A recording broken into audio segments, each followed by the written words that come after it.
वर्तमान दौर की सबसे बड़ी सजा है गरीबी और भूख, जिसके आगे हर कोई हार जाता है, चाहे वह बच्चा हो या बूढ़ा। यही कारण है कि पेट की आग को बुझाने के लिए लोग अपने गांव, घर द्वार छोड़कर सैकड़ों और हजारों किलोमीटर दूर परदेश जाने को मजबूर होते हैं। कई बार तो इस कोशिश में लोगों को जान तक गंवाना पड़ती है। ऐसा ही कुछ हुआ है छत्तीसगढ़ के बीजापुर की 12 साल की जमालो मडकम के साथ। आमतौर पर बीजापुर के लोग पड़ोसी प्रदेश तेलंगाना मिर्ची तोड़ने के लिए जाते हैं। उन्हें वहां अच्छी मजदूरी मिल जाती है। यही कारण है बड़ी संख्या में बीजापुर सहित आसपास के लोग मजदूरी के मकसद से तेलंगाना जाते हैं। उन लोगों के साथ ही जमालो भी गई थी।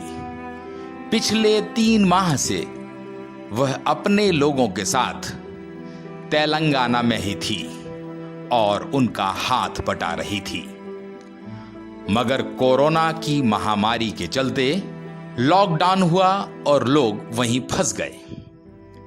23 दिन तक लोगों ने कैसे भी काट लिए, मगर लॉकडाउन 3 मई तक के लिए बढ़ा दिया गया तो उसके सामने पेट भरने की मुसीबत आ गई, क्योंकि कामकाज बंद हो चुका था। गांव के लोग बताते हैं कि सभी ने घर वापस लौटने का मन बना लिया और पैदल चल पड़े। जंगल के रास्ते होते हुए सभी अपने गांव आंदेड़ के करीब पहुंचते, तब तक जमालो का शरीर जवाब दे चुका था और उसकी तबीयत बिगड़ चुकी थी, क्योंकि 3 दिनों में उन लोगों ने लगभग 100 किलोमीटर का रास्ता पैदल तय किया था। बाद में जमालो ने दम तोड़ दिया। जमालो अपने पिता आदोराम और मां सुखमती की इकलौती बेटी थी।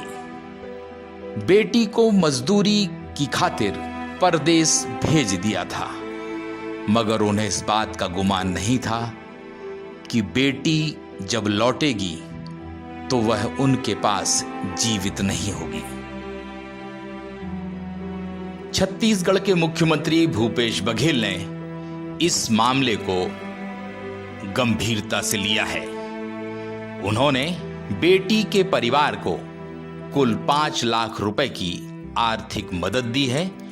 साथ ही बीजापुर के कलेक्टर को इस मामले की जांच करके पूरी रिपोर्ट सौंपने को कहा है।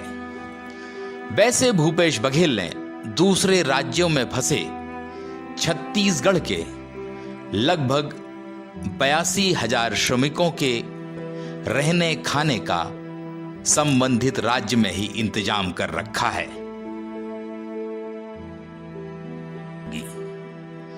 जमालो तो एकमात्र उदाहरण मात्र है जिसने गरीबी के कारण मौत को गले लगाया।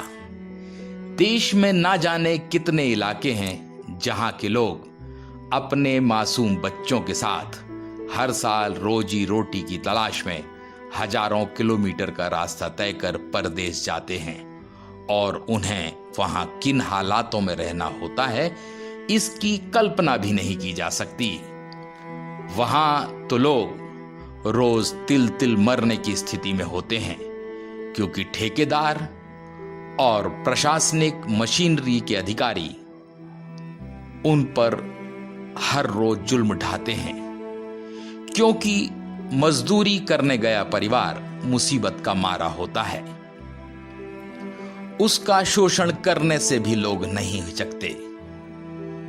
यही कारण है कि गरीब और मजबूर परिवार रोजी रोटी के लिए दर दर भटकता है। अब कोरोना की महामारी के कारण देशव्यापी लॉकडाउन है और हालात विषम पैदा हो रहे हैं। रोज कमाने वाले के सामने संकट है। परदेश गए परिवार अपने घरों को लौट चुके हैं और अपने सपने टूटने का दर्द उनके दिल और दिमाग पर है। वे समझ ही नहीं पा रहे हैं कि आखिर हो क्या गया है। वे तो सपने लेकर बड़े शहरों में गए थे, बड़ी इमारतों के बीच काम करते थे, उनकी भी खूब पूछ परख होती थी, मगर अचानक सब उनके हाथ से निकल गया। ऐसे लगा जैसे पल भर में ही उनका सपना टूट गया है। अपने घरों को लौट चुके लोग समझ नहीं पा रहे हैं कि आखिर ऐसा हो क्या गया, क्यों ऐसा हुआ, क्या भगवान ही रूठ गया है उनसे।